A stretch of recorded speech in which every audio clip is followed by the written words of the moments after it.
Jaylen Freeman was just walking home from school. Three white boys, sons of the most powerful men in town, dragged him into the woods, beat him, and left him to suffer. But Jaylen isn't alone. His father, Caleb Freeman, has spent 2 decades hunting enemies in silence. Now he's back home. And this time, the enemies wearing sheriff badges and courtroom robes. One by one, the fathers will learn. This SEAL doesn't call the police. He doesn't post online. He handles things personally. But as Caleb moves in on the men who hurt his son, he discovers something darker, a secret they've buried for generations. What happens when a father built for war brings justice to a town that's never known it? Before we go any further, comment where in the world you are watching from and make sure to subscribe, because tomorrow's story is one you don't want to miss. The late afternoon sun filtered through the trees, casting long shadows across the dirt path. Jaylen Freeman's running shoes kicked up small clouds of dust as he made his way home from track practice.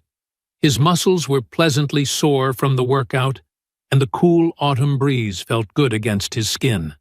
He pulled out his phone, thumbs tapping out a quick message to his mom. Practice went great. Be home in 20. Letitia's response came quickly. Proud of you, baby. Dinner's almost ready. Jaylen smiled, sliding the phone back into his pocket. The shortcut through the woods saved him a good 15 minutes compared to taking the main road. He'd walked this path hundreds of times before, knowing every twist and turn by heart. The familiar sounds of birds chirping and leaves rustling in the wind surrounded him. His mind wandered to the upcoming track meet this weekend. Coach Thompson said he had a real shot at breaking the county record in the 400-meter dash. The thought made his chest swell with pride. All those extra practice sessions were finally paying off. A twig snapped somewhere behind him. Jaylen's steps faltered for just a moment, but he kept walking. The woods were full of small animals, probably just a squirrel or rabbit. Still, something made the hair on the back of his neck stand up. He picked up his pace slightly, keeping his breathing steady like he did during training. Another snap, closer this time, and what sounded like hushed voices. His heart rate quickened. The path ahead curved around a thick cluster of oak trees, blocking his view of what lay beyond. Jaylen's hands clenched into fists at his sides. He thought about his father's words from their last video call. Always trust your instincts, son. They're trying to tell you something. Right now, his instincts were screaming at him to run. Before he could act on that impulse, heavy footsteps pounded the dirt behind him. Jaylen spun around just as 3 figures burst from the tree line. He recognized them immediately. Chase Boyd, the sheriff's son, along with Colton McClellan and Tanner Lattimore. Well, look who it is, Chase sneered, his pale face twisted into an ugly grin. The track star himself. Jaylen's mouth went dry. He took a step backward, mind racing through his options. The main road was too far to make a break for it. The woods were too thick to run through at full speed.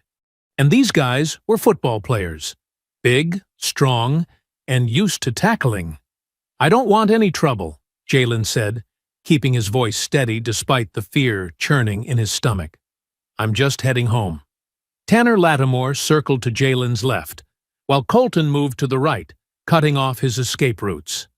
Maybe you shouldn't be taking shortcuts through our woods, Colton said, cracking his knuckles. Might give people the wrong idea. These aren't your woods, Jaylen replied, his father's training kicking in as he shifted his stance, trying to keep all 3 in view. This is public land. Chase laughed, but there was no humor in it. Everything in Mason County belongs to someone, boy. And you need to learn your place in it. Jaylen's phone buzzed in his pocket, probably his mom wondering why he hadn't responded to her last message. The thought of her waiting at home, dinner getting cold, made his chest ache. But he couldn't reach for the phone now. He couldn't take his eyes off the 3 advancing figures. Last chance, Chase said, pulling something from his back pocket that glinted in the fading sunlight. You can come with us quiet-like. or we can do this the hard way." The woods seemed to grow darker, the shadows deeper. Jaylen's heart pounded against his ribs as he realized this wasn't going to be just another school bullying incident. The look in their eyes told him they had something much worse planned. He thought about his father again, about all the lessons on self-defense and standing your ground. But they'd never covered what to do when outnumbered 3-1 by guys bigger than you, at least one of them armed. His muscles tensed, ready to fight or run, whichever option presented itself first. The phone buzzed again in his pocket, insistent now. His mom would be getting worried. The thought nearly broke his concentration, but he forced himself to stay focused on the immediate threat. The three boys had formed a tight triangle around him, close enough now that he could smell the cigarette smoke on their clothes. Chase moved first, lunging forward with something metallic in his hand. Jaylen managed to dodge, but Tanner's massive arms wrapped around him from behind, pinning his arms to his sides. The struggle kicked up clouds of dirt as Jaylen's feet left the ground. "Got him!" Tanner growled, tightening his grip until Jaylen could barely breathe. Chase pulled a white hood over his face, followed by Colton and Tanner. The sight made Jaylen's blood run cold. They'd planned this. They'd waited for him. "Get him in the truck," Chase ordered, pointing to a beaten-up pickup parked just off the path. Jaylen thrashed harder, but Tanner's grip was like iron. His feet scraped against the ground as they dragged him toward the vehicle. "Let me go!" Jaylen shouted, hoping someone might hear. But the woods swallowed his voice, and Colton's fist slammed into his stomach, forcing the air from his lungs. They threw him into the truck bed like a sack of grain. His head cracked against the metal, sending stars dancing across his vision. Before he could recover, rough hands grabbed his wrists, binding them with duct tape. More tape covered his mouth. The engine roared to life. Through blurry eyes, Jaylen watched the trees whip past as they drove deeper into the woods, bouncing over roots and rocks. His phone had fallen out during the struggle, lying somewhere back on the path. No one would know where he was. After what felt like forever, the truck stopped in a clearing. They yanked him out, and his knees buckled when he hit the ground. The masked boys formed a circle around him. "Time for your lesson," Chase said, voice muffled behind his mask. His boot connected with Jaylen's ribs. The beating seemed to last forever. Fists and feet rained down from all directions. Through the pain, Jaylen heard their taunts, slurs that cut deeper than their blows. He tried to curl into a ball, to protect his vital organs like his father had taught him, but they kept pulling him apart. "This is our town," Tanner spat, landing another kick. "Don't you forget it." Colton hung back, landing fewer hits, but he did nothing to stop it. Through swollen eyes, Jaylen saw him grab Jaylen's backpack from the truck. "Look what I found," Colton called out, trying to sound tough despite the tremor in his voice. Tanner laughed, unzipping his pants. "Let me show you what I think of your homework." The sharp smell of urine filled the air as he soaked the backpack, containing Jaylen's books, phone charger, and track uniform. Something wooden scraped against the ground. Through the haze of pain, Jaylen saw them erect a crude cross, maybe 3 feet tall. Chase pulled out a lighter, and flames licked up the dry wood. "Remember this," Chase said, grabbing Jaylen's hair and forcing him to look at the burning cross. "Remember what happens when you forget your place." They left him there, bleeding into the dirt. The truck's engine faded into the distance, leaving only the crackle of flames and Jaylen's ragged breathing. The sky had grown dark, and the temperature was dropping. Using every ounce of strength left, Jaylen began crawling toward where he thought the road might be. His whole body screamed in protest. Blood dripped from his nose and split lip, making dark spots in the dirt. He didn't know how long he crawled. Time seemed to stretch and blur. Headlights cut through the darkness. Tires crunched on gravel. Jaylen tried to call out, but could barely manage a whisper. "Lord have mercy," A familiar voice said. Mr. Rawls, who owned the farm at the edge of the woods, knelt beside him. The old man's weathered hands were gentle as he checked Jaylen's injuries. "Hold on, son. I'm calling for help."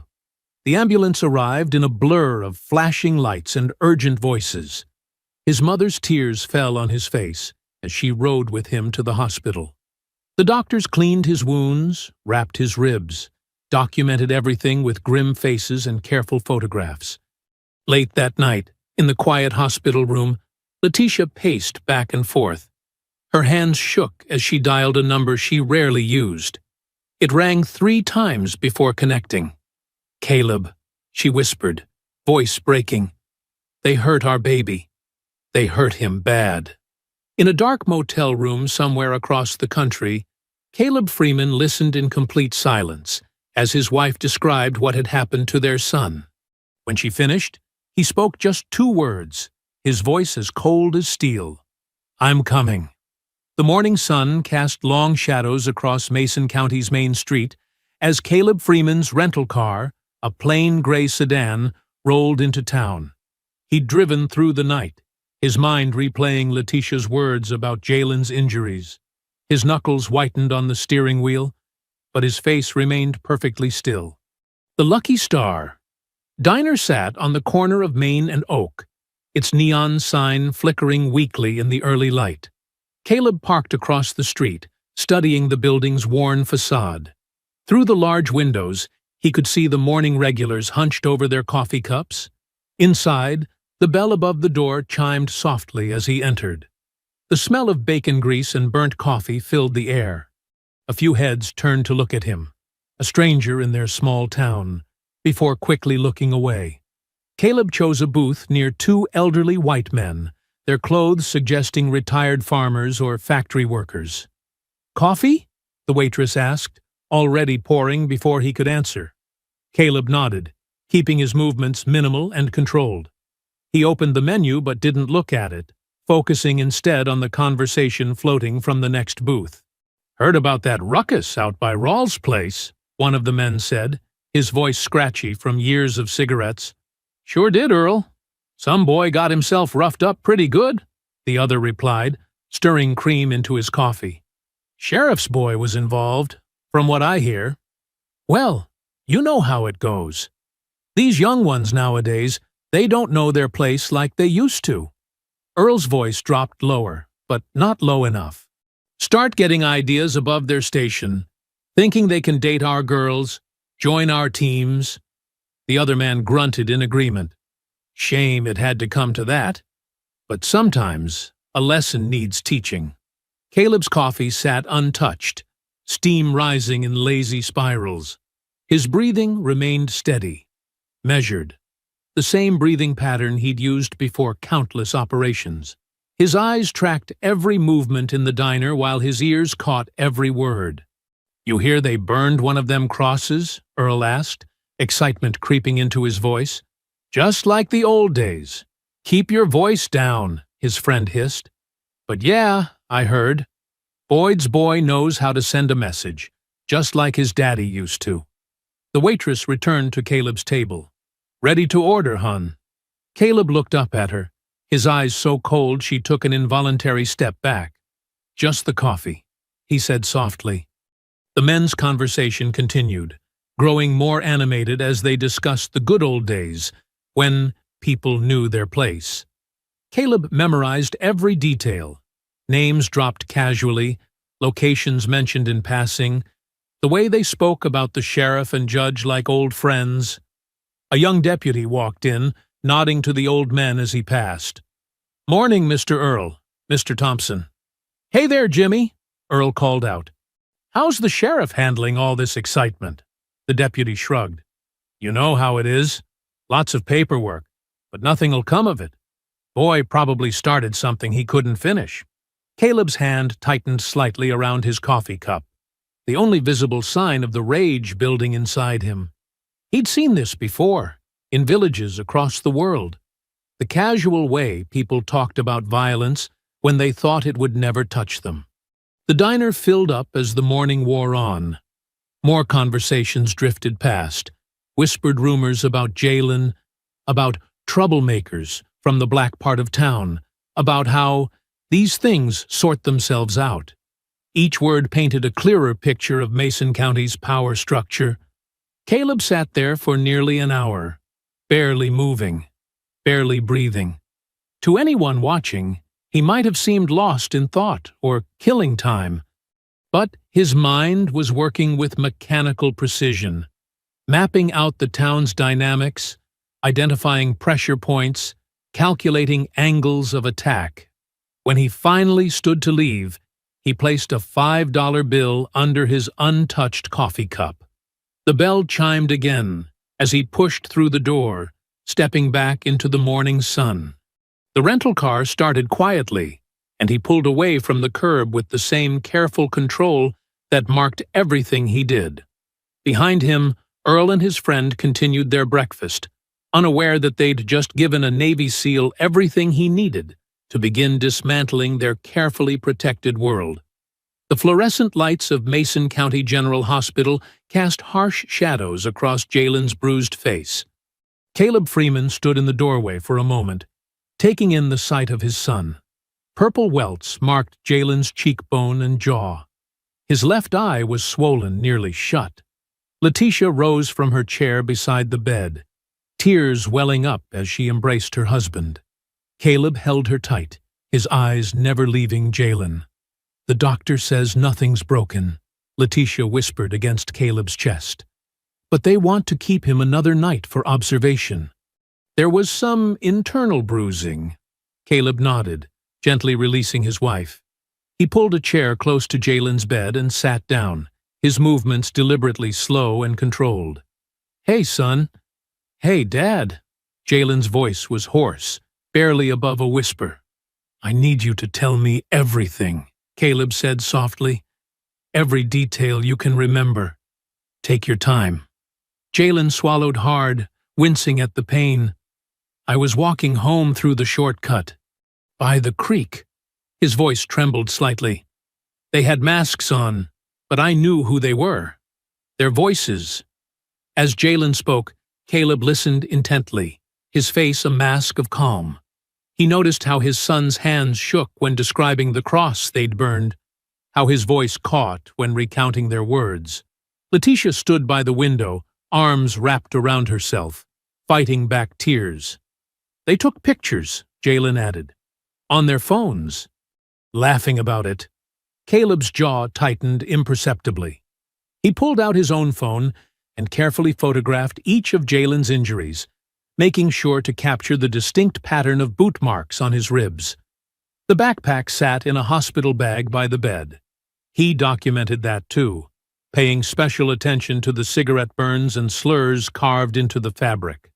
"I'll be back soon," he told them, kissing Letitia's cheek and squeezing Jaylen's hand gently. The afternoon sun was harsh as Caleb followed the creek path to where it happened. He moved with practiced efficiency, scanning the ground like he'd done countless times in combat zones. Boot prints in the mud told him there had been 3 attackers. Cigarette butts, Marlboro Reds, lay scattered near a scorched patch of earth where they'd burned the cross. He collected them carefully in a plastic evidence bag. Tire tracks led deeper into the woods. 4-wheel drive, newer model, probably a pickup truck based on the width. He found scraps of rope near a fallen log, frayed ends suggesting they'd been cut rather than untied. These went into another bag. Back at the hospital that evening, the sunset painted the room in orange and shadow. Caleb sat between his wife and son, his voice quiet but firm. "I need their names," he said. Letitia looked away. "Caleb, maybe we should let the police handle this." "The police?" Jaylen's laugh was bitter. "Sheriff Boyd's son was one of them, Mom." Caleb's expression didn't change. He waited. Finally, Jaylen whispered, "Chase Boyd, Colton McClellan, Tanner Lattimore." Caleb committed each name to memory, noting how Letitia flinched at the last one. The judge's son, the hardware store owner's boy, the sheriff's pride and joy. Each name carried weight in Mason County. Later that night, in his sparse motel room, Caleb stood before the bathroom mirror. The fluorescent light buzzed overhead as he methodically arranged items on the counter. A basic flip phone, still in its packaging. A matte black folding knife, well maintained. A set of professional-grade lockpicks in a leather case, and a small black notebook, its pages crisp and new. He opened the notebook to its first blank page. With precise, measured strokes, he wrote the first name, Boyd. The Mason County Sheriff's Office sat like a squat brick fortress on Main Street, its windows tinted against the morning sun. Caleb Freeman adjusted his collared shirt and stepped through the glass doors into the artificially cool air of the lobby. The front desk deputy barely glanced up from his crossword puzzle. "Can I help you?" "Here to see Sheriff Boyd." Caleb's voice was quiet, but carried an edge of authority that made the deputy look up again. "And you are?" "Caleb Freeman, Jaylen Freeman's father." Something flickered across the deputy's face. Recognition, maybe even a hint of discomfort. He picked up his desk phone and murmured into it, eyes darting occasionally to Caleb. "Sheriff will see you now." Down the hall, last door on the right.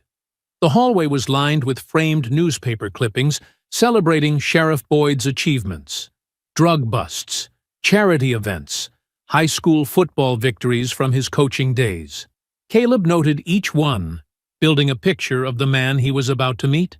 Sheriff Darrell Boyd's office door stood open. The man himself sat behind a massive oak desk, his bulk straining against a khaki uniform.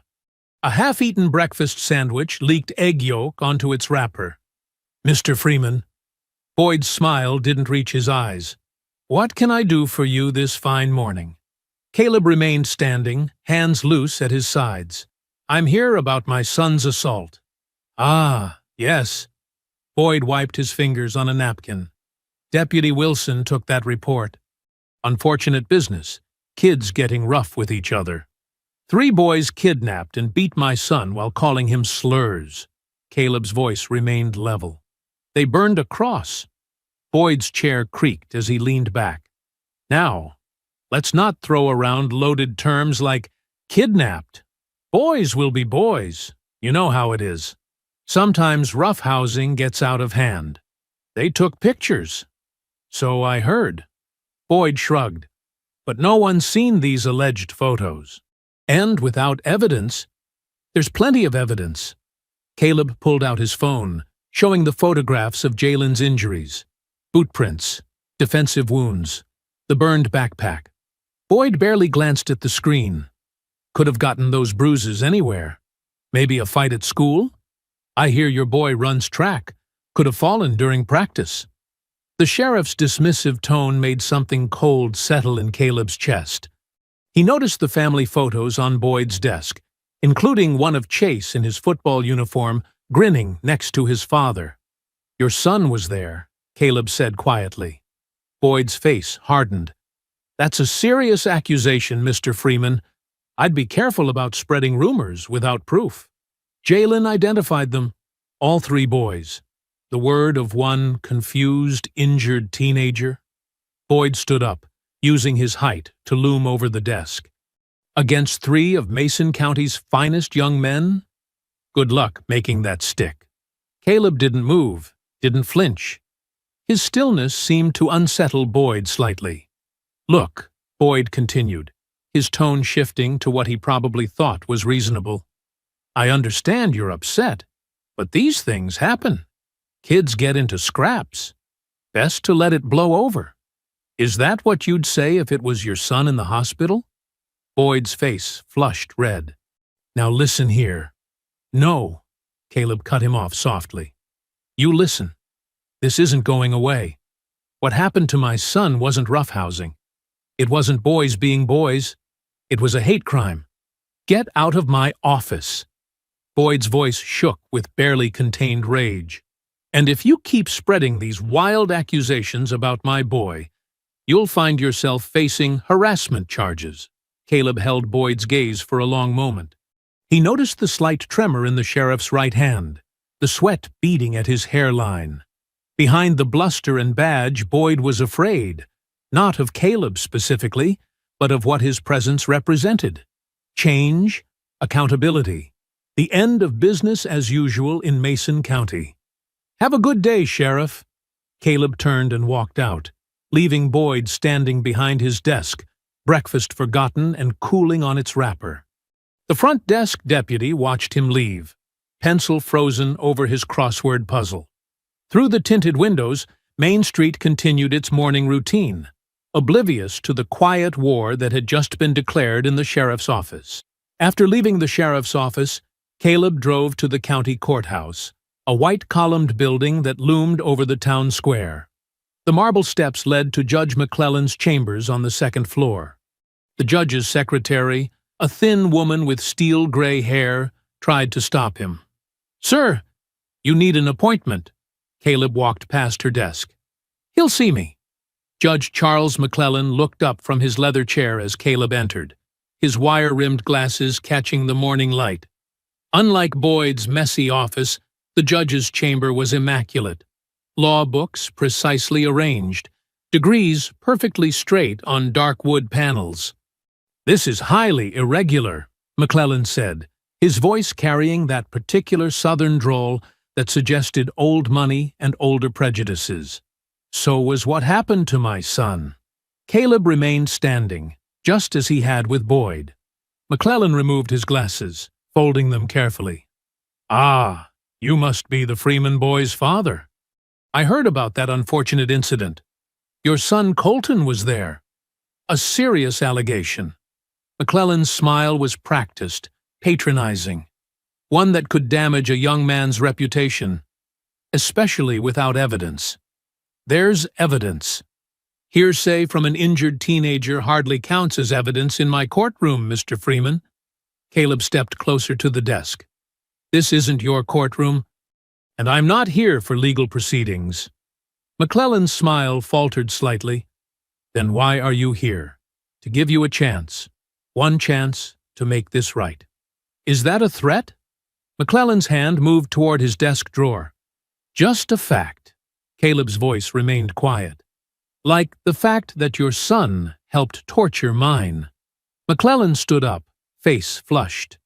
"Get out of my chambers before I call security." Caleb turned and walked out, leaving the judge trembling behind his expensive desk.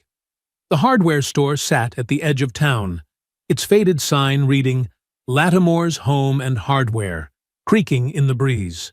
The bell jingled as Caleb entered. Carl Lattimore stood behind the counter, a stocky man with calloused hands and hard eyes. "We're closing early today," Lattimore said without looking up. "This won't take long." Caleb's boots echoed on the worn wooden floor. Lattimore's head snapped up at his voice. Recognition crossed his face, followed by something darker. "You're that Freeman boy's daddy.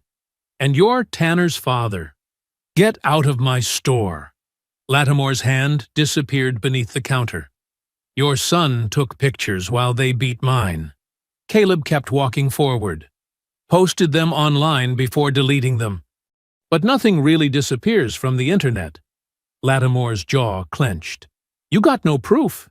"You get one chance to make this right," Caleb said, just as he had to the others. "One!" Lattimore barked out a laugh. "Or what? You'll sue me? Good luck with that in Mason County. I'm not interested in lawsuits." Caleb turned and walked out, leaving Lattimore gripping whatever weapon he had hidden under the counter. That evening, as crickets chirped in the gathering darkness, 3 vehicles pulled up to Lattimore's barn: the sheriff's SUV, the judge's Mercedes, and Carl's pickup truck. The men gathered inside, their faces lit by a single hanging bulb. "He threatened all of us," Boyd said, pacing on the hay-strewn floor. McClellan perched on a wooden crate, looking out of place in his suit. "He's dangerous. Military-trained." "He's one man," Lattimore spat. "We run this county." "My sources say he's some kind of special forces," Boyd added. "We need to handle this before he starts digging." "Agreed," McClellan nodded. "A show of force. Remind him how things work here." I know some boys who can help, Lattimore said, a cruel smile spreading across his face. Make sure he gets the message. The three men continued plotting in the dim barn, unaware that their world was about to change forever.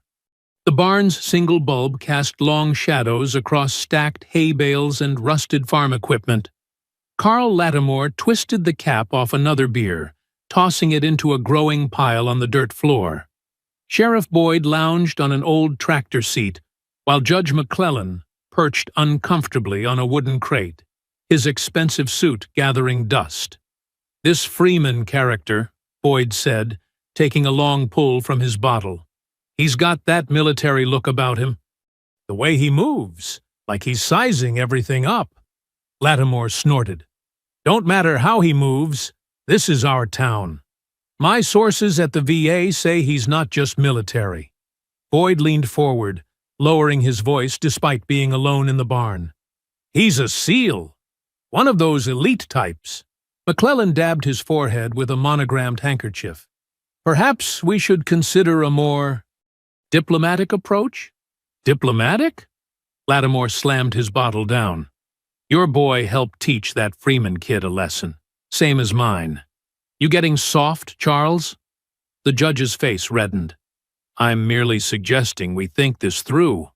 Violence could escalate. Already thought it through. Lattimore cut him off. We send a message. Clear and simple. Boyd nodded slowly. I got deputies who'll look the other way. Could arrange something quiet like. An accident? McClellan asked, his voice barely above a whisper. Accidents happen all the time, Lattimore said, grinning, especially to outsiders who don't know their place. The barn fell silent, except for the chirping of crickets outside. Boyd finished his beer and crushed the can. My cousin Billy, Lattimore continued, he's got some friends down in Meridian. Real hard cases. They could pay Freeman a visit, make sure he understands how things work around here. McClellan shifted on his crate. And if he reports it? To who? Boyd laughed. Me? I'd have to file that report myself. Could stage it like a robbery, Lattimore said, warming to the idea. Some boys break in, rough him up some. Take his wallet, make it look random. The judge loosened his tie. And if he fights back? You said he's trained. That's why we send enough men, Lattimore replied. 5, maybe 6. Nobody fights off those odds, SEAL or not. Boyd stood up, stretching. Need to be careful, though. Can't have it traced back. Billy's boys ain't stupid, Lattimore assured him. They know how to keep quiet, and they work cheap. McClellan pulled out his phone, checking the time. We should consider the repercussions if this goes wrong. Only thing going wrong is letting this uppity bastard threaten us, Lattimore growled. My daddy didn't build this town just to have some— Watch your mouth, Carl, Boyd interrupted. Walls have ears these days. Lattimore spat on the ground. Point is, we handle this now, or it gets worse. Man comes into my store, threatens me. In front of my customers? He didn't exactly threaten, McClellan pointed out. Just said we had one chance. Same damn thing, Lattimore's voice echoed off the barn walls. You want to wait until he does something? Until he comes after our boys? Boyd walked to the barn door, peering out into the darkness. Carl's right. Better to nip this in the bud. I know a place, Lattimore said, his voice dropping. Old hunting cabin, way out past the county line. Perfect spot for Billy's boys to have a conversation with Mr. Freeman. McClellan stood up, brushing hay from his pants. And if he doesn't survive this conversation? Lattimore's smile turned cruel in the dim light. Like the sheriff said, accidents happen, especially in old cabins. Electrical fires, gas leaks. Lots of things can go wrong in the woods. Jesus, Carl, McClellan whispered. You got a better idea, Judge? Lattimore challenged. Because that Freeman fellow, he ain't the type to back down. You saw his eyes. He means to cause trouble. Boyd returned to the group. We need to decide tonight. Either we handle this, or we risk everything we built. Everything our fathers built, Lattimore corrected. I'll call Billy now. Get things moving. What they didn't notice, hidden in the shadows beyond the barn's weathered walls, was Caleb Freeman. He sat motionless in the darkness, a small parabolic microphone aimed precisely at the gathering through a gap in the wooden slats. His rental car was parked 2 lots over, behind Old Man Wilson's abandoned feed store. The device in his hands caught every word, every threat, every cruel laugh. Caleb's face remained expressionless as he listened, but his jaw tightened when Lattimore mentioned Billy's hard cases from Meridian. He knew the type, local muscle for hire, usually ex-cons with more brutality than brains. A cool breeze rustled through the trees, carrying the smell of hay and motor oil. Caleb adjusted the headphones slightly, making sure the digital recorder caught every damning word. When Lattimore spoke about the hunting cabin, Caleb made a mental note. He knew the area they meant, isolated property just past the Miller Creek Bridge, where the county line curved around old logging roads. "We could plant something in his car," Boyd's voice came through clearly. "Got a deputy who can pull him over, find whatever we want in that trunk. Or better yet," Lattimore added, "get our boys to push his kid into throwing the first punch. Self-defense, right, Sheriff?" The recorder caught Boyd's lazy chuckle. "Ain't hard to make a charge stick when you're the one writing the report." McClellan's voice was shakier, less certain. "The boys on the track team. Good grades. College prospects. If we push too hard?" "That's the point," Lattimore cut in. "Let's see how tough Freeman acts when his boy's future goes up in smoke. One phone call to my friend on the school board, that college dream's dead anyway." Caleb's fingers tightened slightly on the microphone, but his breathing remained steady. Years of training had taught him to channel anger into focus. Each threat they made was another piece of evidence, another nail in their own coffin. "Could have Tanner and the boys rough him up again," Boyd suggested. "But this time, we plant a knife on the scene. Say he pulled it first." "Now you're thinking," Lattimore said. "Get our story straight. 3 witnesses against 1. Who's gonna believe him?" The conversation continued for another 20 minutes, each man adding layers to their plan. They discussed alibis, false witnesses, and ways to pressure other families into keeping quiet. Caleb recorded it all, his military-grade equipment capturing every incriminating detail. Finally, the men began gathering their empty bottles.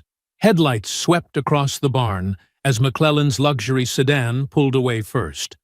Boyd followed a few minutes later in his patrol car. Lattimore stayed behind, making his call to Billy. "Yeah, tomorrow night," Lattimore spoke into his phone. "Bring 5 guys. Make it look random, but make it hurt. No hospitals. Just make sure he gets the message." After Lattimore's truck rumbled away, Caleb waited 10 full minutes in perfect stillness. The discipline that had kept him alive through countless missions now helped him remain patient, thorough. He checked the recording.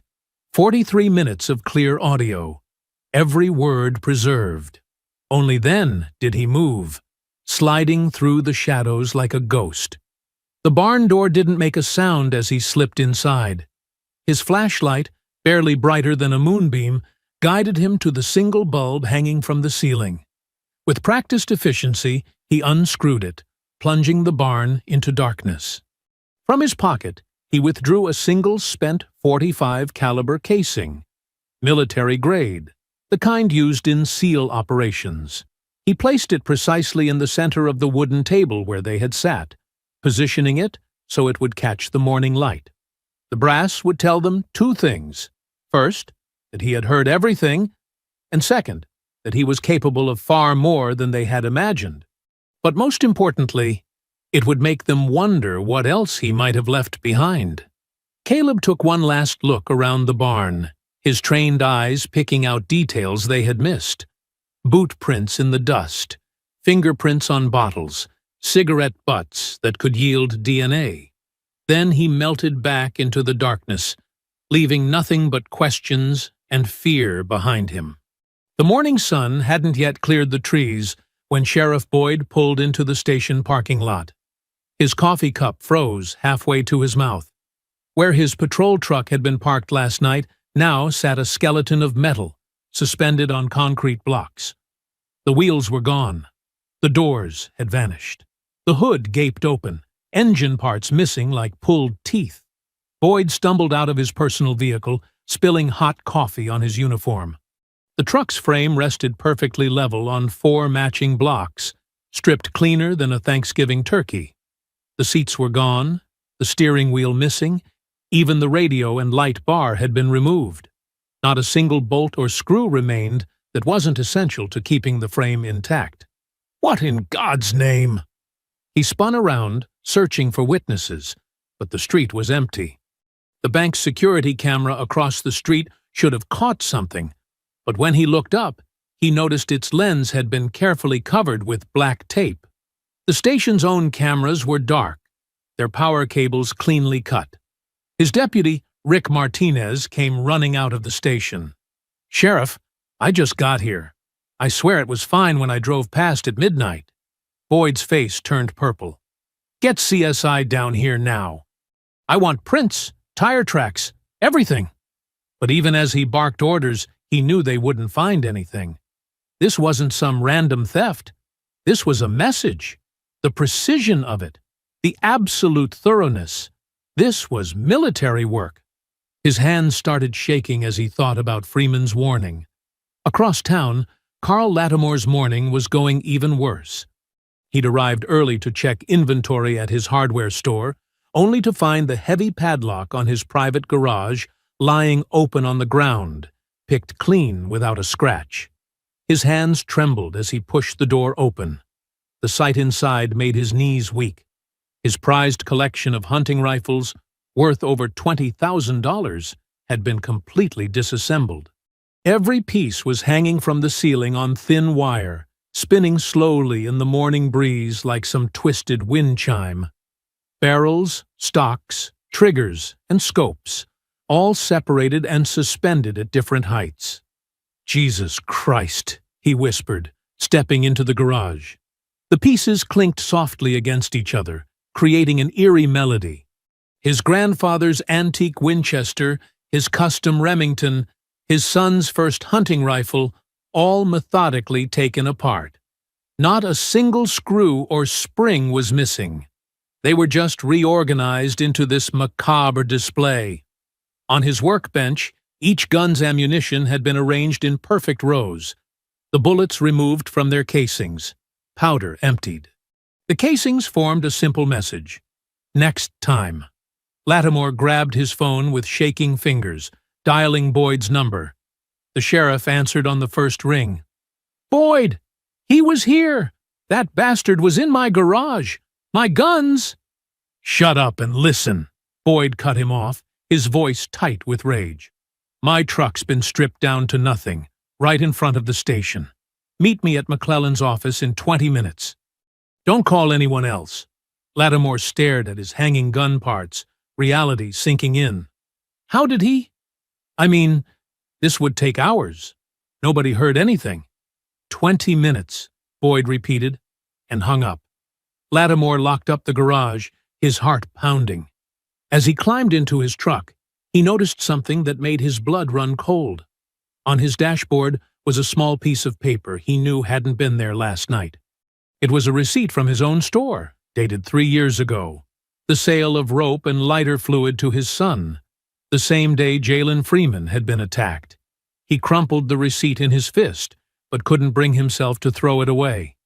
Evidence. The bastard was collecting evidence. And if he could get into a locked garage, into a police truck right in front of the station, then nowhere was safe. The morning sun climbed higher, casting long shadows across Mason County. At the police station, forensics would find no fingerprints, no tool marks, no traces of how the truck had been stripped so thoroughly. In Lattimore's garage, the gun parts would continue their slow dance, each piece catching the light like a warning sign.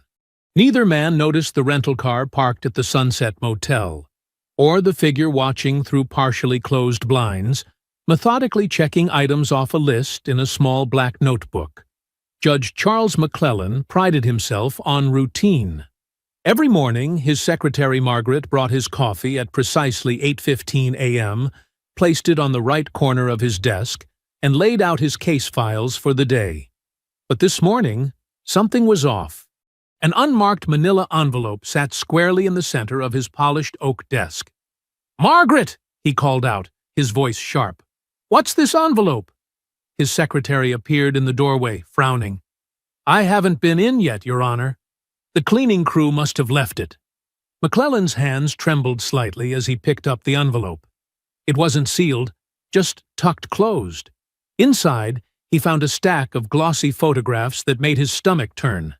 The first showed his son, Colton, face clearly visible despite the hood he'd worn that night, standing over Jaylen Freeman's crumpled form. The cross burning in the background cast an orange glow across the scene. "Dear God," he whispered, flipping through more photos. Each one was crystal clear, showing every participant, every action. But it was the second set of documents that made his blood run cold. Typed pages listed names, dates, and case numbers. Dozens of trials he'd presided over where evidence had mysteriously disappeared, where certain witnesses never made it to the stand, where verdicts seemed predetermined. Next to each entry were names of potential witnesses who could verify the corruption. His office phone rang, making him jump. It was Carl Lattimore. "Charles, we've got trouble." Lattimore's voice was shaky. "Boyd's truck got stripped clean, and someone turned my gun collection into some kind of sick art display." McClellan barely heard him, still staring at the documents. "He was in my office," he said quietly. "He left. Evidence. Photos of Colton at the attack. And other things. Old cases." "What do we do?" Lattimore asked. Before McClellan could answer, his computer screen flickered. A text document opened by itself, words appearing letter by letter. "You didn't listen the first time." The same message appeared simultaneously on Boyd's station computer and Lattimore's store register display. Each man felt the weight of those 6 words like a physical blow. McClellan called an emergency meeting in his chambers. Boyd arrived still wearing his coffee-stained uniform, and Lattimore couldn't stop fidgeting with his car keys. "This is military-grade psychological warfare," Boyd said, pacing. "He's showing us he can get to anything. Our property, our secure locations, our past sins. He's not just some angry father. He's a goddamn ghost." "We need to call in state police," Lattimore suggested. McClellan shook his head, gesturing at the photos and documents. "And tell them what? That we're being harassed by someone who has evidence of our sons committing a hate crime? That he's gathered proof of judicial misconduct? We're trapped." "Then we fight back," Boyd growled. "I've got deputies." "Your deputies couldn't even protect your own truck," McClellan snapped. "He got past station security like it wasn't even there. Face it, we're dealing with someone way beyond our level." As the men argued, across town in the Freeman's backyard, a different kind of meeting was taking place. Caleb stood facing his son in the fading evening light, both wearing workout clothes. "First lesson," Caleb said quietly, demonstrating a basic stance. "Power doesn't come from size, it comes from leverage and knowledge." Jaylen mirrored his father's position, feet shoulder-width apart, knees slightly bent. His bruises were still visible, but his eyes were focused. "When someone grabs you from behind," Caleb continued, moving slowly to demonstrate, "they expect you to pull forward. Instead, you drop your weight and step back, like this." For the next hour, father and son moved through various holds and escapes. Caleb's instructions were clear and precise, each movement broken down to its essential components. He showed Jaylen how to turn an attacker's strength against them, how to break free from common holds, how to disable without causing permanent damage. "Remember," Caleb said as they practiced a wrist release, "this isn't about revenge.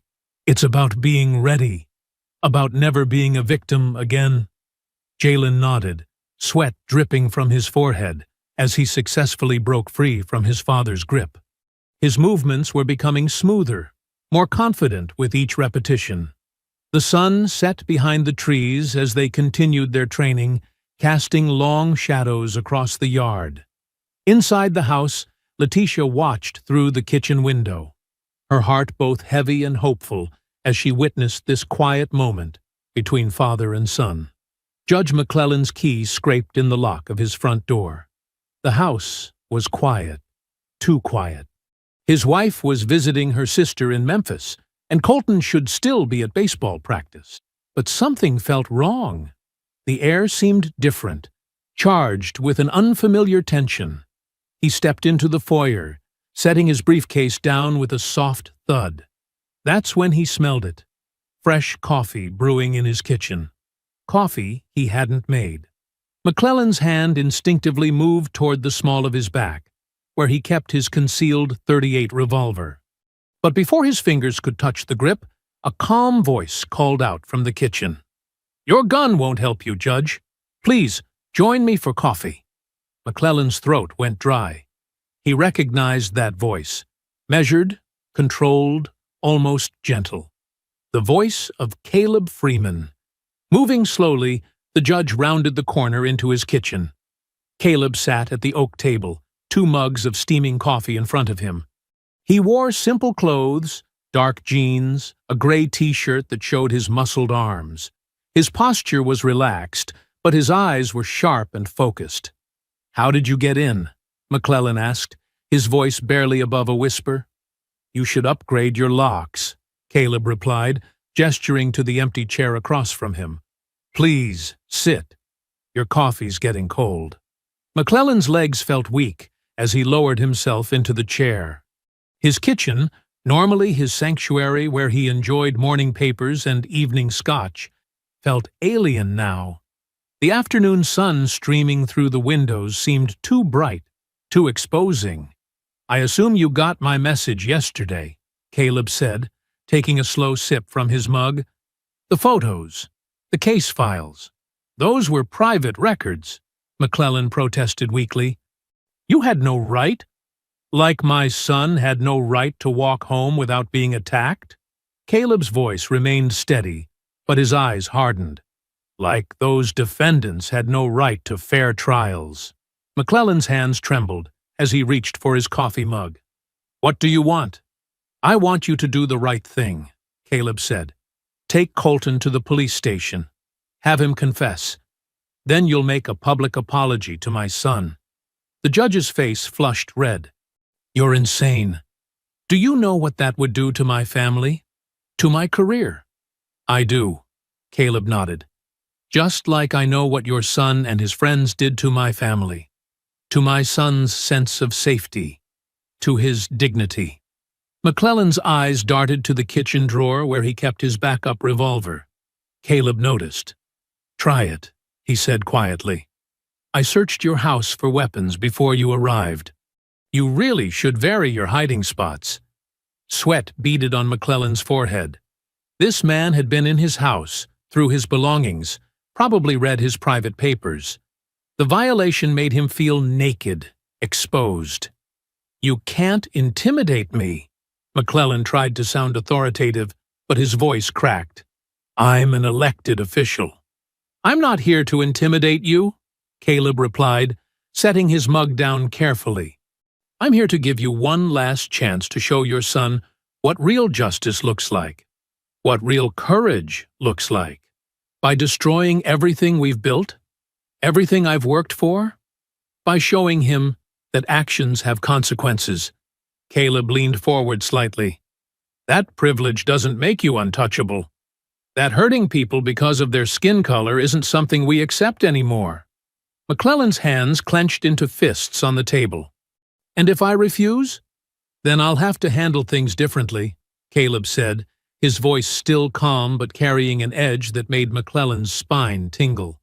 "And trust me, Judge, you won't like how that plays out." The kitchen fell silent except for the soft ticking of the wall clock. Through the window, birds chirped in the maple tree outside, oblivious to the tension within. McClellan stared into his coffee, watching his distorted reflection in the dark liquid. "How long do I have to decide?" he finally asked. "Until tomorrow morning." Caleb stood up smoothly. 8 a.m. After that, things get complicated. He walked to the kitchen door, then paused. "Oh, and Judge? Don't bother calling Boyd or Lattimore. They're getting similar visits today. I know all about your plan to ambush me. You better call those boys off." McClellan's face hardened. He straightened in his chair, trying to reclaim some authority. "You come into my house, threaten me, and expect compliance? Do you know who I am in this town?" "A man who raised his son to hate," Caleb replied evenly. "A man who twists justice to serve his prejudice. That's who you are. My family built this county." McClellan's voice rose. "We've maintained order here for generations. You people just don't understand your place." "Our place?" Caleb's eyes narrowed slightly. "Tell me more about our place, Judge." McClellan stood up abruptly, his chair scraping against the tile floor. "I won't be lectured in my own home by some—" "Sit down." Caleb's voice cut through the air like a blade. "Please." Something in that quiet command made McClellan's knees buckle. He sank back into his chair. "Here's what's going to happen," Caleb continued. "You're going to sign a confession detailing your role in covering up hate crimes. You're going to take Colton to the station and have him tell the truth. Then you'll publicly apologize to my son." "Never!" McClellan spat. "You can't prove anything. I have the rope fibers, the cigarette butts, tire tracks that match your son's truck, witnesses who saw them drive by. But more importantly," Caleb leaned forward, his voice dropping lower, "I have the truth, and truth has a way of coming out." McClellan's hand inched toward the kitchen drawer. "Get out of my house. Last chance, Judge. Do the right thing. Show your son there's a better way." McClellan lunged for the drawer, yanking it open. His fingers closed around the revolver's grip. But before he could raise it, Caleb moved with frightening speed. One hand clamped down on McClellan's wrist, twisting until the gun clattered to the floor. The other hand grabbed the judge's collar. In one fluid motion, Caleb slammed McClellan's head against the table. The judge slumped, dazed. "Wrong choice," Caleb said softly. Working quickly and methodically, Caleb dragged McClellan to his study. He stripped the judge down to his underwear, a final humiliation for a proud man. Using duct tape from his pocket, he secured McClellan to the leather office chair, arms bound behind his back, ankles taped to the chair legs. On the mahogany desk, Caleb placed a formal confession he'd prepared, along with a pen. He'd typed out every detail: dates, names, incidents of judicial misconduct. All it needed was a signature. McClellan's head lolled as he regained consciousness. His eyes widened in panic when he realized his situation. "You're insane," he slurred. "They'll hunt you down for this." "No one's hunting anyone," Caleb replied, checking the tape bonds. "You're going to have a quiet breakdown. Stress of the job, maybe. People will whisper, but they'll understand. Happens to men in power sometimes. You won't get away with this." McClellan struggled weakly against the tape. "I already have." Caleb walked to the door. "Someone will find you eventually. Maybe you'll sign the confession. Maybe you won't. But everyone will know your true character now." He paused in the doorway. "One more thing, Judge. If anything happens to my son again, anything at all, I'll be back. And next time, I won't be so gentle." Hours passed. The sun set, casting long shadows through the study windows. McClellan's shoulders ached, his mouth dry from the tape across it. When Sarah Jenkins, his court clerk, finally found him after he missed afternoon sessions, her scream echoed through the empty house. Word spread quickly but quietly through Mason County. Judge McClellan had suffered some kind of breakdown, found in his underwear, ranting about Navy SEALs and conspiracies. Such a shame. The pressure must have finally gotten to him. But in certain circles, in country club lounges and back rooms where powerful men gathered, a different kind of whisper spread. A warning, a reminder that no power lasted forever, that justice came in many forms. Sheriff Boyd eased his truck onto the familiar dirt path, gravel crunching under the tires. The sun was just starting to paint the sky pink, casting long shadows through the pine trees. This was his time, his escape from the mess that Freeman Man had stirred up. He grabbed his rifle and hunting vest from the passenger seat, checking the ammunition with practiced hands. The familiar weight of the gun brought him comfort. Out here, he was still in control. Still the man his daddy had raised him to be. The morning air was crisp, carrying the scent of damp earth and pine needles. Boyd adjusted his cap and started down his usual trail, boots crunching softly on fallen leaves. He'd been hunting these woods for 30 years. Every tree, every ridge, every animal trail. He knew them all like the back of his hand. His mind wandered to Chase as he walked. The boy had been quiet lately, jumpy even. Not the son of a sheriff should act. Boyd's jaw clenched. That Freeman kid had gotten into his boy's head somehow. Made him doubt himself. Made him weak. Gonna set things right, Boyd muttered to himself, checking his scope. Show everyone who really runs this county. He paused at a fallen log, his usual rest spot. Something felt off. The woods were too quiet. No bird song, no squirrels chattering in the branches. Every hunter's instinct told him he wasn't alone. Beautiful morning for a hunt, a voice said behind him. Boyd spun around, rifle raised. Caleb Freeman stood there, unarmed, hands in the pockets of his jacket. He looked completely at ease, like he was taking a casual morning stroll. This is private property, Boyd growled, keeping the rifle trained on Caleb's chest. You're trespassing. Funny thing about property, Caleb said, taking a step forward. It only matters if you can hold on to it. Stop right there! Boyd's finger tightened on the trigger. I'll shoot you where you stand. No, you won't. Caleb took another step. Because deep down, under all that badge and bluster, you're a coward, just like your boy. Boyd's face flushed red. You don't talk about my son. Chase cried, you know, Caleb continued, still advancing, when they were beating my boy. Didn't want to do it. But he was more scared of disappointing his daddy than doing what was right. I said, stop! Boyd's hands were shaking now. Make me! Boyd squeezed the trigger. The click of an empty chamber echoed through the trees. He pulled again. Click, click, click. Caleb reached into his pocket and held up a handful of rifle cartridges. Looking for these? With a roar, Boyd swung the rifle like a club. Caleb moved like water, stepping inside the wild swing. His elbow connected with Boyd's solar plexus, driving the air from his lungs. The rifle clattered to the ground. Boyd stumbled back, gasping. He was a big man, used to throwing his weight around. But Caleb moved with the fluid precision of a predator. Each strike was calculated, measured, designed to hurt. Fight back! Boyd wheezed, swinging haymakers that hit nothing but air. Fight like a man! I'm not here to fight, Caleb replied, deflecting another wild punch. I'm here to teach. His fist drove into Boyd's kidney. The sheriff doubled over, retching. A knee caught him in the face as he bent forward. Blood sprayed from his nose. Boyd fell to his knees, spitting red onto the leaves. His whole body trembled. For the first time in decades, he felt small, helpless.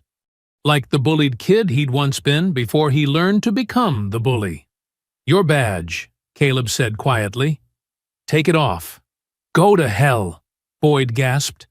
Caleb's boot came down on the badge, pinning it to Boyd's chest. The pressure increased slowly, inexorably.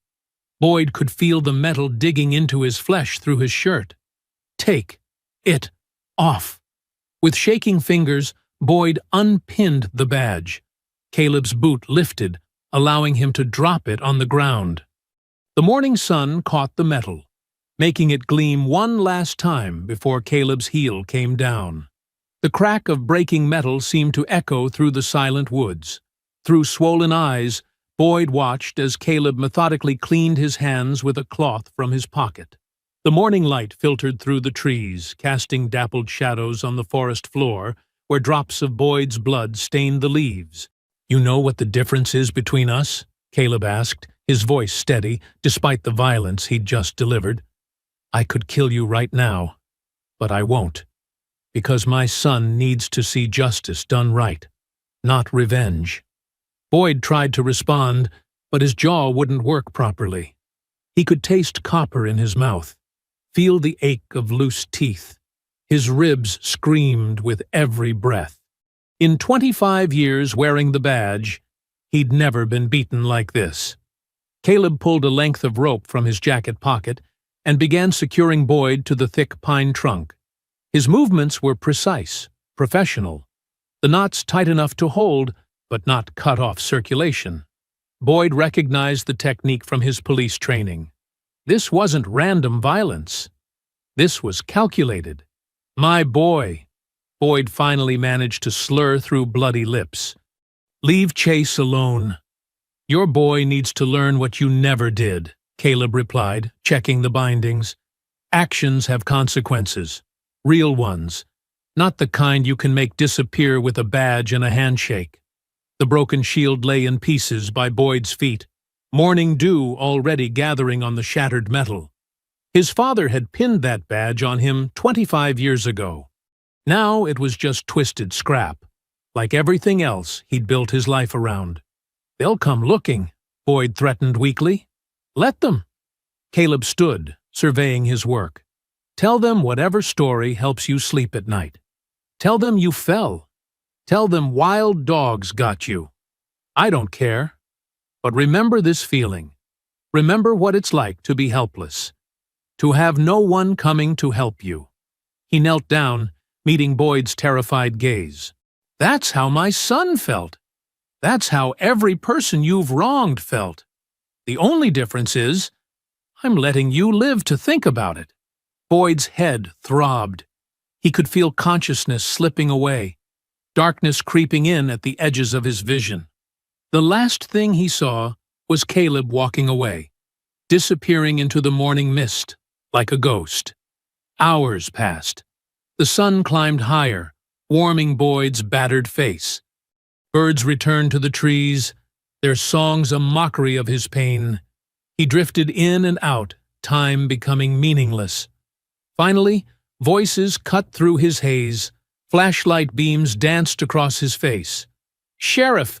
Jesus Christ, Sheriff Boyd!" Deputy Martinez's young face swam into view as he cut through the ropes. Other deputies gathered around, their radios crackling with urgent chatter. "Call an ambulance." "Who did this?" "Should we set up roadblocks?" "No," Boyd croaked, his voice barely a whisper. "No reports. No investigation." Martinez helped him sit up, concern etched on his face. "But sir, you've been assaulted. We need to—" "I said no!" Boyd snapped, then winced at the pain it caused. "I fell. That's all. Tripped and hit my head. Got tangled in some vines. Understanding me, deputy?" The younger man's eyes darted to the broken badge, then back to Boyd's face. Understanding dawned in his expression. "Yes, sir. A fall. I'll make sure everyone knows." They helped Boyd to his feet. His legs shook like a newborn colt's. Everything hurt. But worse than the physical pain was the knowledge that he'd been beaten, truly beaten, for the first time in his life. His power, his control, his untouchable status. All gone with his shattered badge. As they half carried him back to the trail, Boyd caught a glimpse of movement in the trees. Just a shadow, maybe a trick of the light. But he knew. Caleb was still watching. Would always be watching. For the first time in his life, Sheriff Darrell Boyd was afraid. Not of death or pain, but of justice. Real justice. The kind that couldn't be bought off or bullied away. The kind that came with quiet footsteps in the woods and left broken badges in its wake. Carl Lattimore's knuckles turned white as he gripped the edge of his workbench. The evening light filtered through the dusty windows of his hardware store's back room, casting long shadows across the worried faces of the 3 teenagers before him. His son Tanner stood in the middle, flanked by Chase Boyd and Colton McClellan, all of them looking considerably less confident than they had a week ago. "Your fathers are weak," Carl spat, pacing like a caged animal. "Boyd's lying in bed with broken ribs. McClellan won't even leave his house. But I'm not backing down to some uppity soldier who thinks he can walk into our town and change things." Tanner shifted his weight, a familiar spark of cruel anticipation lighting up his eyes. "What do you want us to do, Dad?" Carl stopped pacing and leaned forward, his voice dropping to a harsh whisper. "That Freeman boy needs to learn his place. His daddy might think he's tough, but he can't be everywhere at once." Chase Boyd rubbed his jaw nervously. "My dad said to lay low. He said, 'Your dad's a coward.'" Carl slammed his fist on the workbench, making tools rattle. "All my hunting rifles destroyed. Boyd's truck stripped clean. McClellan tied up like an animal. And what are they doing? Hiding. Someone needs to show these people there are still consequences in this town." Colton McClellan, usually the quietest of the 3, spoke up. "But what if Freeman's dad—" "He won't be a problem if you do this right." Carl cut him off. He pulled open a drawer and removed 3 black ski masks, tossing them onto the workbench. "You wear these. You catch the boy alone. You make sure he understands that his daddy's little show of force doesn't change anything." Tanner picked up one of the masks, a cruel smile spreading across his face. "We'll handle it, Dad. Just like last time." Carl grabbed his son's shoulder, squeezing hard enough to make the boy wince. "No crosses this time. No pictures. No evidence. Just fists and a message. Make it quick. Make it hurt. And make sure he knows why." The other 2 boys exchanged uncertain glances, but Tanner's enthusiasm seemed to steady them. They'd followed his lead before, and the rush of power they'd felt that day in the woods still burned in their memories. "When?" Chase asked, finally picking up his mask. "Tomorrow after school," Carl said. "He always walks home alone after track practice." Same route through the woods. He turned to Tanner. "You've been watching him?" Tanner nodded, practically bouncing with anticipation. "Yeah, every day this week. He thinks he's tough now, doing those little karate moves in his backyard with his dad. But 3-on-1? He won't stand a chance." Carl's face darkened. "Make sure of that. I don't want him fighting back. I want him broken. Sometimes you have to break something to fix it." The boys huddled closer as Carl laid out the plan. The route, the timing, the escape path, everything methodical, everything designed to leave no trace. This wasn't just about Jaylen anymore. This was about proving that nothing had changed, that their power still held. "What about our dads?" Colton asked, his voice small. "They'll know it was us." "They'll thank us," Tanner answered before his father could. "Deep down, they know this needs to be done. They're just scared right now." Carl nodded approvingly at his son. "Exactly. Sometimes the sons have to be stronger than their fathers. Tomorrow, you show everyone in this town that nothing's changed, that we're still in charge." The evening light had faded to purple dusk outside the windows. Carl watched as the boys stuffed the masks into their backpacks, their movements charged with nervous energy. They were scared, yes, but that fear would make them cruel. Fear always did. "One more thing," Carl said as they turned to leave. "If he fights back, if he so much as raises a hand to defend himself, you make him regret it. Show him what happens to people who don't know their place." The boys nodded, filing out through the back door into the gathering darkness. Carl watched them go, pride and anger mixing in his chest. His son would make things right. His son wouldn't bend like the others. The afternoon sun cast long shadows through the Freemans' living room windows as Jaylen finished his homework at the kitchen table. His mom's nursing shift wouldn't end for hours, and the house felt too quiet. Every creak made him tense. His father's words echoed in his mind. Stay alert. Trust your instincts. The first sign was subtle, a scraping sound at the back door. Jaylen's heart pounded as he silently moved to the hallway, positioning himself as his father had taught him. 3 shadows passed by the kitchen window. He recognized their shapes immediately. The door burst open with a crack of splintering wood. Tanner Lattimore led the charge, wearing a black ski mask that couldn't hide his swagger. Chase Boyd and Colton McClellan followed close behind, their own masks betraying nervous energy in their movements. "Surprise, boy!" Tanner sneered, advancing with clenched fists. "Daddy's not here to protect you now." Jaylen's mind went calm, just like during training. He planted his feet exactly as his father showed him, keeping his breathing steady. "Leave! Now!" Chase lunged first, swinging wild. Jaylen stepped inside the punch, just like he'd practiced countless times in the backyard. His elbow caught Chase's extended arm at the perfect angle. The crack was loud, followed by Chase's howl of pain as he crumpled to the floor, clutching his broken arm. "You're dead!" Tanner charged forward, but his rage made him sloppy. Jaylen sidestepped, using Tanner's momentum to drive him face first into the wall. Picture frames crashed down around him. Colton hesitated by the door, clearly torn between joining the fight and running. That hesitation cost him as Jaylen closed the distance, driving his knee into Colton's stomach. The boy doubled over, gasping. "Get out!" Jaylen's voice carried an authority that surprised even him. "Get out of my house!" Chase scrambled backward on his good arm, tears streaming down his face. Colton grabbed him, helping him up. They stumbled toward the door, leaving Tanner still dazed against the wall. Red and blue lights suddenly flooded through the windows. Someone had called the police, probably one of the neighbors who'd heard the commotion. Tanner pulled off his mask, a bloody grin spreading across his face. "Perfect timing," he said, just as 2 deputies burst through the open door, weapons drawn. "Hands up! Everyone on the ground!" Jaylen raised his hands slowly, his heart sinking as he recognized Deputy Wilson, Sheriff Boyd's right-hand man.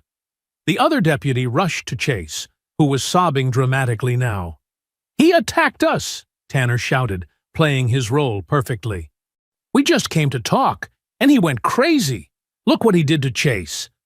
Deputy Wilson roughly grabbed Jaylen's arms, forcing them behind his back.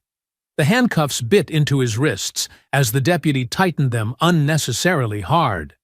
"That's not what happened," Jaylen said firmly, keeping his voice level despite the rage and fear churning inside him. "They broke in. They were wearing masks. Look at the door." "Shut it!" Wilson growled, shoving Jaylen toward the patrol car. "We got 3 witnesses saying you assaulted them when they came to visit. That's all I need to know." Through the car window, Jaylen watched paramedics arrive to tend to Chase's arm. Tanner and Colton gave their statements, probably spinning whatever tale Carl Lattimore had prepared for them. The deputies didn't even bother photographing the broken door or the marks on the wall. The ride to the station passed in a blur. Booking was a series of humiliations. Fingerprints, mugshot, rough hands shoving him through metal detectors. They took his shoes, his belt, everything but his clothes. The cell was cold concrete and steel, smelling of bleach and despair. Jaylen sat on the hard bench, his back against the wall, staring at nothing. Hours crawled by. Other deputies passed, some smirking, others carefully avoiding his gaze.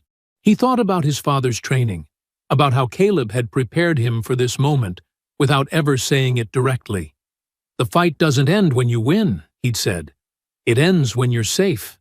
Jaylen wasn't safe yet, but he wasn't afraid anymore either. He'd stood his ground. He'd protected himself. And now he waited, knowing that somewhere in the darkness his father was already moving, already planning, already bringing a different kind of justice to Mason County. The night grew deeper. Jaylen didn't move from his spot against the wall. He didn't speak when deputies taunted him through the bars. He just sat and waited and remembered everything. The fluorescent lights buzzed overhead as Caleb Freeman walked into the Mason County Sheriff's Station at 7 a.m. sharp. His boots clicked against the worn linoleum floor, each step measured and deliberate. The morning shift deputies looked up from their coffee cups, tension filling the air as they recognized him. Deputy Wilson's hand instinctively moved toward his holster. "Station's not open for visitors yet." Caleb didn't break stride. His voice was quiet, but carried across the room like thunder. "I'm here to see my son. Visiting hours start at 9. Now." Caleb planted his feet at the front desk. His eyes locked onto Wilson's, and something in that steady gaze made the deputy take a small step backward. Officer Martinez, a younger deputy who'd only been on the force 6 months, cleared his throat. I'll take you back, sir." He fumbled with his keys, pointedly avoiding Wilson's glare. The cell block door creaked open. Caleb's footsteps echoed down the narrow corridor until he reached the last cell on the left. Jaylen sat exactly where he'd been all night, back straight against the wall, eyes alert despite the exhaustion evident on his face. "You okay?" Caleb asked, his voice softer now. Jaylen nodded. "They broke in. 3 of them. Masks on." "I know." Caleb wrapped his fingers around the steel bars. "Tell me what happened next." "I did what you taught me. Chase came at me first. I broke his arm." There was a slight tremor in Jaylen's voice. "Just like we practiced. Then Tanner and Colton. I handled it. But the deputies, you did everything right," Caleb said. "This isn't about last night. This is your final test." Jaylen stood up, moving closer to the bars. "What do you mean?" "They think this cell breaks you, makes you afraid." Caleb's eyes were intense but proud. "But you're not afraid anymore, are you?" "No, sir." "Good. Because fear is what they want. Fear is how they've controlled this town for generations." Caleb glanced down the corridor where Martinez pretended not to listen. "Your mother's outside right now, with Reverend Jackson and half the church ladies. They're filing formal complaints with the county commissioner, the state police, and 3 different civil rights organizations." A small smile crossed Jaylen's face. "Mom's not playing around." "Never does." Caleb reached through the bars, gripping his son's shoulder. "You held your ground. You protected our home. Now it's my turn to finish this." Through the station's front windows, they could see Letitia Freeman standing with a group of community leaders. She wore her nurse's scrubs, having come straight from her night shift, but her spine was steel as she spoke with reporters who'd begun gathering. "How long do I have to stay here?" Jaylen asked. "Not long." Caleb's voice carried absolute certainty. "You'll walk out soon. I guarantee it. What are you going to do?" "What needs doing?" Caleb squeezed his son's shoulder one last time. "Stay strong. Keep your head up. Remember everything I taught you about patience." Deputy Martinez shifted uncomfortably. "Sir, we need to wrap this up." Caleb nodded to his son and turned away. His footsteps were just as measured leaving as they had been arriving. The morning light streamed through the station's windows, casting long shadows across the floor.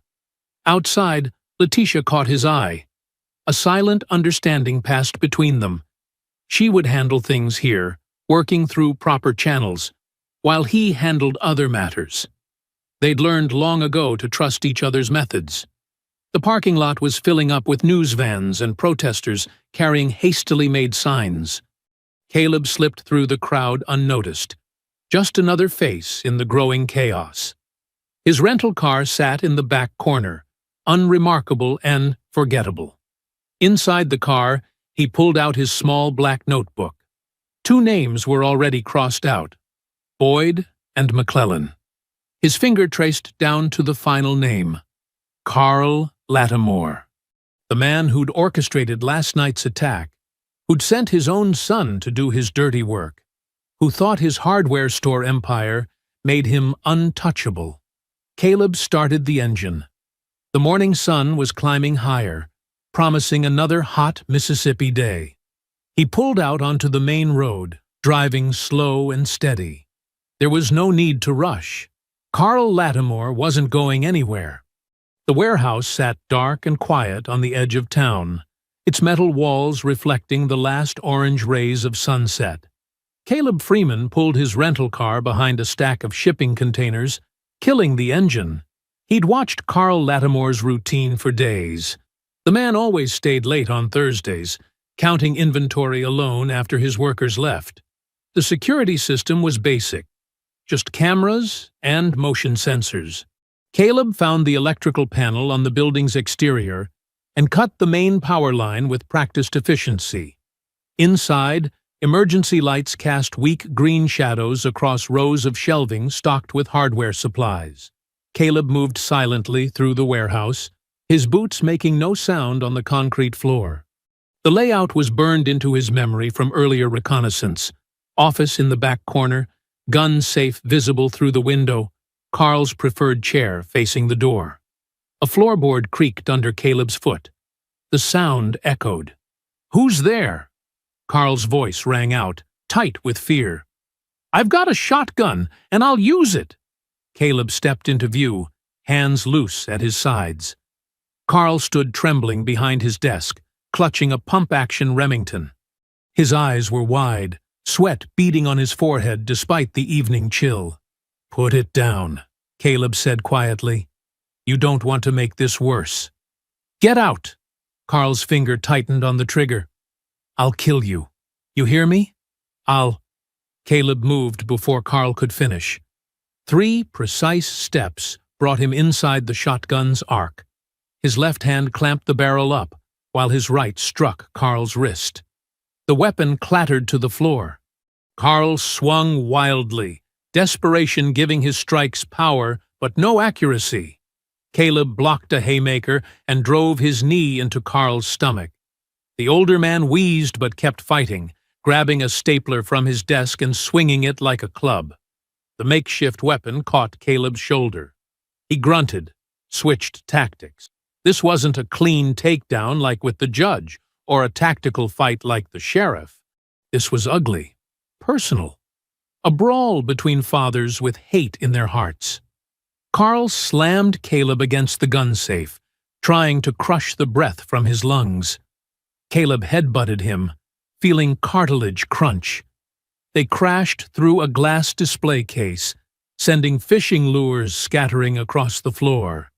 Blood ran down Carl's face as he screamed, "You people don't belong here! This is our town!" "Your time is done," Caleb replied, voice steady despite the exertion. He caught Carl's next punch and twisted, using the man's momentum to slam him face first into the wall. Carl staggered but wouldn't stay down, throwing office supplies and cursing. The fight moved through the warehouse, knocking over shelves of paint cans and power tools. Carl was stronger than he looked, running on pure hatred and fear. But Caleb had fought men like him before, men who confused cruelty for strength, who broke when their perceived power was stripped away. Finally, after 10 brutal minutes, Caleb caught Carl in a chokehold. The hardware store owner thrashed, then went limp. Caleb zip-tied his hands and feet, securing him to a support post where the morning crew would find him. Walking back to the office, Caleb picked up Carl's fallen shotgun and Carl's hunting knife from the desk drawer. He pressed the blade against the gun safe's metal surface, carving a single deep line down its face. The steel screamed as he worked, leaving a permanent scar on Carl's prized possession. "This ends tonight," Caleb said to Carl's unconscious form. He placed the knife just out of reach and walked to the office phone. He dialed the mayor's private number, knowing it would go to voicemail at this hour. When the recording beeped, he spoke clearly. "My son is still in that cell. You've got until morning." The morning sun cast long shadows across the empty parking lot of the Mason County Sheriff's Office. Caleb Freeman leaned against his rental car, arms crossed, watching the entrance with the patience of a man who'd spent countless hours on surveillance missions. His clean white shirt and pressed khakis made him look more like a businessman than a warrior. But his stance, balanced, alert, ready, told a different story. A few deputies hurried past him, avoiding eye contact.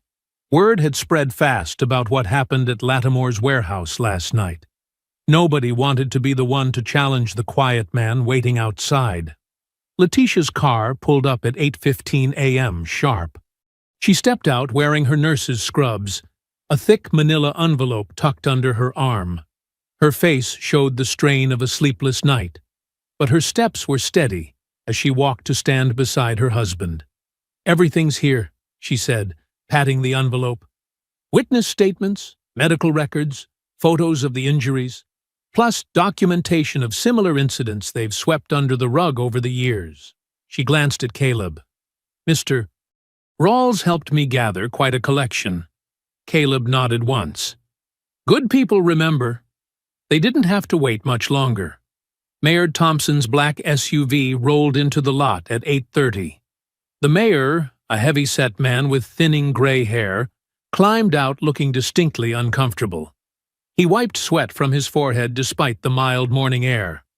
"Mr. Freeman," he said, trying to sound authoritative but his voice wavering slightly. "Perhaps we could discuss this in my office?" "Here's fine," Caleb replied. His tone was conversational, almost friendly, but his eyes never left the mayor's face.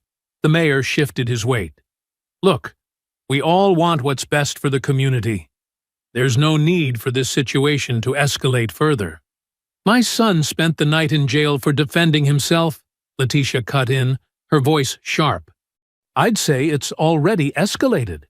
She opened the envelope and handed the mayor a stack of papers. He flipped through them, his face growing paler with each page. "These incidents," he started. "Go back 15 years, Letitia finished. "All documented, all buried." Caleb straightened up from his car. The small movement made the mayor take an involuntary step back. "Simple solution," Caleb said quietly. "Drop the charges. Release my son. We all go home." The mayor looked between them, then at the damning paperwork in his hands. I'll need to make some calls." "Make them," Caleb said. The next 30 minutes moved quickly. Phone calls were made. Papers were signed. By 9:15, the cell door opened and Jaylen walked out, still wearing his clothes from yesterday. No reporters waited outside. No cameras flashed. Just a family walking to their cars while the mayor retreated to his office, already drafting damage control measures. Later that morning, a series of quiet announcements rippled through the town. Judge McClellan would be taking an extended medical leave, effective immediately. Sheriff Boyd had requested vacation time to deal with family matters. The school board scheduled an emergency meeting to discuss community healing initiatives. At Carl Lattimore's hardware store, a "for sale" sign appeared in the window. His son Tanner wasn't in school that day, or the next. Caleb drove Jaylen to May's Diner, a small place on the outskirts of town. They sat in a corner booth away from the few morning customers. The waitress brought coffee for Caleb, orange juice for Jaylen, and plates of scrambled eggs and toast for both. For a while, they ate in comfortable silence. Jaylen's face still showed bruises, But he held himself differently now. Straighter, more assured. He'd faced his fears and stood his ground. Nothing could take that away from him. The community center's old gymnasium echoed, with afternoon sunlight streaming through dusty windows. Jaylen stood at the entrance, his hands trembling slightly as he gripped the door handle. The bruises on his face had faded to yellowish marks, but the memory of that night in the woods still felt fresh. Miss Angela, the center's director for 15 years, looked up from her desk when Jaylen walked in. Her face brightened with genuine warmth. "Jaylen Freeman, we've missed you around here." "Hi, Miss Angela," Jaylen said, his voice quiet but steady. "I was wondering if I could talk to you about something." She gestured to the chair across from her desk, concern crossing her features as she noticed the healing marks on his face. Everyone in town knew what had happened, but few spoke about it openly. "I want to teach some basic self-defense," Jaylen said, straightening his shoulders. "To the younger kids, the ones who might need it." Miss Angela folded her hands on her desk, studying him carefully.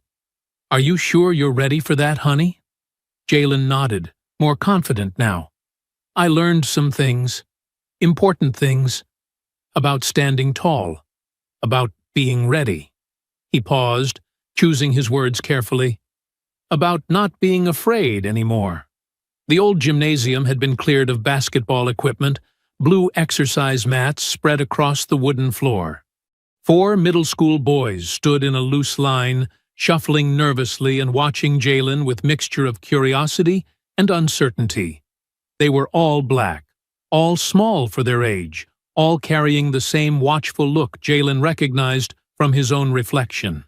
"First thing," Jaylen said, his voice stronger than he expected, "is learning how to stand." He demonstrated the stance his father had taught him. Feet shoulder-width apart, knees slightly bent, weight balanced. This is your foundation. Everything starts here. From the back of the gym, almost hidden in the shadows, Caleb Freeman watched silently. His face remained neutral, but his eyes never left his son. Jaylen moved between the boys, gently correcting their positions. "Keep your chin up," he told Marcus, the smallest one. "Eyes forward. You're not doing anything wrong by taking up space." They practiced basic blocks first, simple movements designed to deflect incoming strikes. Jaylen remembered how his father had taught him, breaking down each motion into clear steps. "You're not trying to hurt anyone," he explained. "You're just making sure they can't hurt you." The boys began to relax as they moved, their initial awkwardness giving way to focused concentration. Jaylen demonstrated a simple wrist escape, showing them how to twist free from a grab without panicking. "Sometimes people try to make you feel small," Jaylen said, his voice carrying clearly across the gym. "They want you to believe you don't deserve to walk freely, to feel safe." He helped Chase, a lanky 12-year-old, perfect the escape motion. "But that's not true. You have the right to protect yourself." As the hour progressed, Jaylen felt something shifting inside him. Each time he helped one of the boys correct their stance or praised their improvement, a small piece of his own fear seemed to dissolve. He wasn't just teaching techniques, he was sharing something deeper, something his father had given him. "Remember," Jaylen said as they practiced sidesteps, "the goal isn't to fight. The goal is to be ready, to be strong, to know your worth." He demonstrated a smooth defensive movement. When you know these things, sometimes you don't have to fight at all. The boys moved with growing confidence, their movements becoming more fluid. Jaylen caught glimpses of pride in their eyes, the same pride he'd felt when he'd successfully defended himself that night at home. As the class drew to a close, Jaylen lined the boys up again. They were sweating slightly, but standing straighter than when they'd arrived. He led them through a formal bow, just as his father had taught him. In the back of the gym, Caleb's stern expression softened into a smile as he watched his son. Jaylen stood before his small class, his posture perfect, his head held high. The afternoon light caught his profile, highlighting not the fading bruises, but the strength that had always been there, waiting to emerge. I hope you enjoyed that story. Please like the video and subscribe so that you do not miss out on the next one. In the meantime, I have handpicked 2 stories for you that I think you will enjoy. Have a great day.